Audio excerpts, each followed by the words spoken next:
Political news, sports news, crime news કે તમારા રાજ્યના સમાચાર, હવે દરેક ખબર પર રહેશે અમારી નજર. ગુજરાતનો સર્વશ્રેષ્ઠ ન્યૂઝ ચેનલ. પાટણના અનાવાડા ખાતે આયોજિત અણહિલિયાવાડ ગોભક્તિ મહોત્સવ ભાગવત કથામાં વિધાનસભા અધ્યક્ષ શંકરભાઈ ચૌધરીના સહભાગી થયા. વિધાનસભા અધ્યક્ષ શંકરભાઈ ચૌધરીએ સુરભી મહાયજ્ઞની પ્રદક્ષિણા કરી ધન્યતા અનુભવી. ગાય માતાની દરેક વસ્તુ માનવ અને સમગ્ર જીવન સૃષ્ટિ માટે કલ્યાણકારી છે તેવું શંકરભાઈ જણાવ્યું. પાટણના અનાવાડા ખાતે હરિઓમ ગૌશાળા ગો હોસ્પિટલના લાભાર્થી ઉત્તર ગુજરાતનો પ્રથમ અણહિલવાડ ગો ભક્તિ મહોત્સવ ભવ્ય રીતે ચાલી રહ્યો છે. મહોત્સવમાં ચોથા દિવસે આજરોજ યોજાયેલી ભાગવત કથામાં વિધાનસભાના અધ્યક્ષ શંકરભાઈ ચૌધરી વિશેષ ઉપસ્થિત રહ્યા.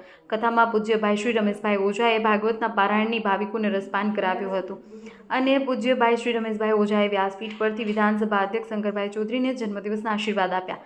આ પ્રસંગે વિધાનસભા અધ્યક્ષ શંકરભાઈ ચૌધરીએ જણાવ્યું કે પાટણની પવિત્ર ધરતી પર સરસ્વતી માતાના પટાંગણમાં કાર્યક્રમ થઈ રહ્યો છે ત્યારે એક પુણ્ય પ્રગટ્યું હોય તેવું હું માનું છું. ગાય માતાની સેવા માત્ર આપણે કરીએ છીએ તેવું નથી, પરંતુ તે જીવનનો આધાર છે.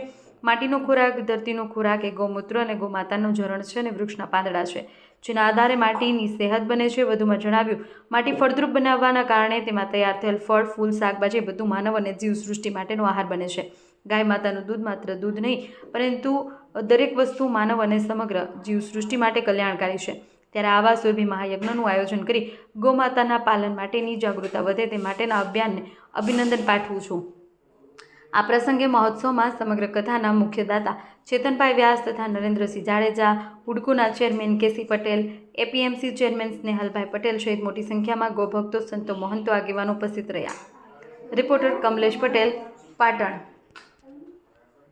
સુરભી મહાયજ્ઞ અને પૂજ્ય ભાઈશ્રીના મુખારવિંદથી અહીંયા શ્રીમદ ભાગવતજીનું આ અણહિલવાડ પાટણની પવિત્ર ધરતી ઉપર સરસ્વતી માતાજીના પટાંગણમાં જે આ કાર્યક્રમ થઈ રહ્યો છે, એક પુણ્ય પ્રગટ્યું હોય તેવું હું માનું છું.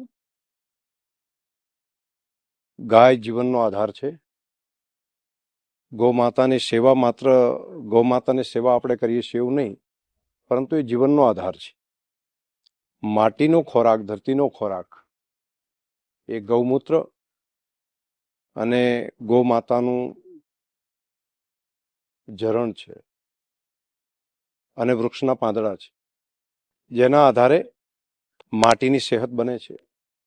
અને માટી ફળદ્રુપ બનવાને કારણે તેમાં તૈયાર થયેલું ફળ, ફૂલ, શાકભાજી એ બધું માનવ અને જીવ સૃષ્ટિ માટેનો આહાર બને છે.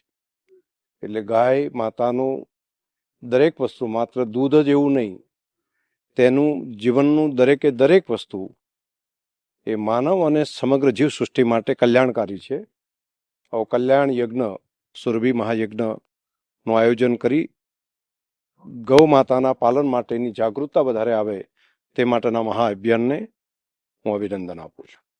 તમામ આયોજક મિત્રો, દાતાશ્રીઓ અને ખાસ કરીને કામ કરતા યુવાનોને હું હૃદયથી ખૂબ ખૂબ અભિનંદન પણ આપું છું.